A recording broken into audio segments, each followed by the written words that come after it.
What happens when a victim becomes a blackmailer? Next week, Megan Walsh stumbles upon a secret so dark it makes her own lies look like child's play, and she's got it all recorded on her phone. But in Weatherfield, secrets don't just stay buried, they get you killed. A sabotaged car ready to crash to a mysterious figure waiting for Jodie in the dark. Every single second of next week is leading to that one piercing scream. Here is the breakdown of the chaos you haven't seen coming. Spoiler 1. Todd's Thailand escape goes terribly wrong. Todd Grimshaw, never exactly a saint, right? Watching him speed packing for a flight to Thailand tells you just how terrified he is of Theo Silverton. He's chucking clothes into a suitcase, racing against the clock, praying he can outrun his past. Good old George steps in, helping Todd fend off Theo when he bursts in. But honestly, that relief barely lasts a minute. Kit Green strolls in, pretty unfazed, and announces that Theo's vanished. The real suspense hits once Todd jumps into the taxi. He's halfway to freedom when he remembers his phone's still back at the flat. It's that classic horror movie blunder. He walks back down Victoria Street, and there's Theo waiting, lurking in the shadows with Todd's phone in hand. The tension is thick enough to cut. Fans are already wondering if this is when Todd finally loses it. We know he can be ruthless, but will he go as far as taking Theo out to save himself? Spoiler 2, Carl Webster's vendetta turns deadly. While everyone's gearing up for the wedding, Carl Webster is out causing chaos. Debbie gave him cash, hoping he'd just leave,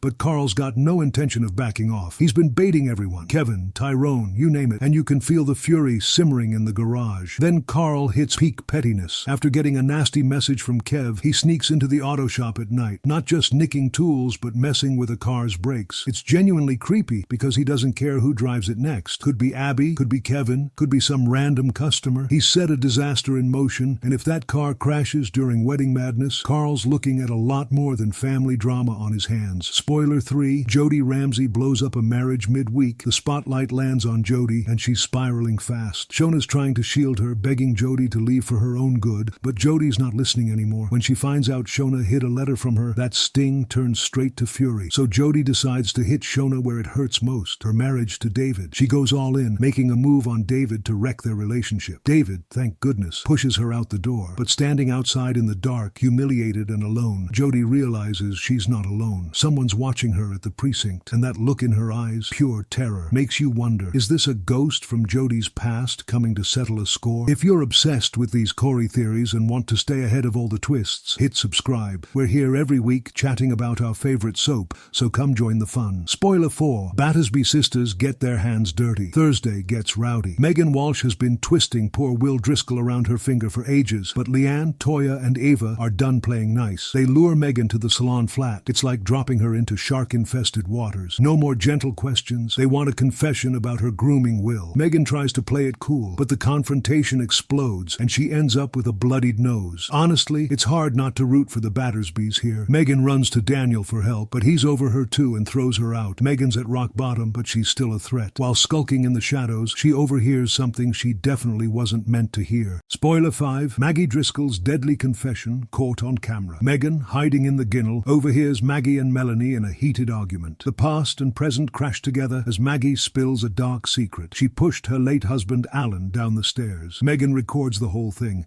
thinking she's got her ticket out. She confronts Maggie, angling for blackmail and dreaming of a new life in Paris with Will. But Maggie's not the type you can threaten. Then Megan drops her own bombshell, a secret that's even darker. The tension is crazy. Maggie's already killed once, and you can see she's got it in her to do it again. Spoiler 6, Sarah Platt's nightmare home invasion. Honestly, you've got to feel for Sarah Platt, haven't you? The poor soul's been through the ringer more times than we can count. But Friday night is looking proper grim. While everyone else is over at Underworld, probably 3 sheets to the wind and celebrating the wedding, Sarah wanders back to her own front door completely oblivious, walking into a home invasion, a right nightmare. It's a proper mess because we know Jodie's been lurking about like a bad smell, and Carl is absolutely out for blood. And if one of that lot has targeted the Platt house, Sarah's in for a world of trouble. That scream echoing over the fireworks, absolute gut punch, and you just know the fans are going to be shouting at the telly, begging her to turn around. You have to wonder, if she makes it out of this, what's it going to do to her? As facing down a desperate intruder in the dark is next level, even for her. It's the sort of drama that'll have everyone talking, and if she's caught in the crossfire, it'll be a proper shock to the system, kicking off a massive storyline to keep us glued to the sofa. Spoiler 7, Ronnie Bailey hits breaking point. Ronnie's usually cool and calm, but Carl has pushed him way too far. After finding out about the garage sabotage, Ronnie decides to stop waiting around for the police and settles it himself. He corners Carl and thinks things get heated fast. Ronnie's always had his family's back, but this side of him, raging mad, is kind of terrifying. People are wondering if Ronnie's about to go too far, maybe even end up with blood on his hands. It'd be a huge fall for him, but let's be honest. When family's at stake, who knows what people are capable of? In Murder Week, pretty much anything can happen. Spoiler 8. Summer Spellman walks into the danger zone. Poor Summer can't catch a break. As Theo chases Todd through the dark streets, Summer finds herself smack in the middle of their twisted game. It's intense. Todd trying to lead Theo away, Summer jumping in to help, Theo losing it completely. They wind up near where the body's eventually found. The terror on Summer's face finally makes you realize how high the stakes really are. She's not just an innocent bystander now, she's in the line of fire. Spoiler 9. Betsy's chilling discovery closes the week. The finale leaves jaws on the floor. Fireworks are popping. Everyone's celebrating. And Betsy Swain is just strolling home when she discovers a body hidden in the shadows. The camera holds back, keeping the identity a secret. But Betsy's reaction says it all. It's someone close. Someone from that list of suspects. Theo, Carl, Jodie, Maggie, or Megan. They all had motive. They all had reason to kill or be killed. And as the credits roll, February's big mystery finally has an answer. But a whole new question opens up. Who's the murderer living among them? Honestly, what a wild week it's shaping up to be. My gut says Carl's ending up in that body bag. But what about you? Drop your theory in the comments. I always love reading them. If you want more Corrie updates, hit like and subscribe. See you next time.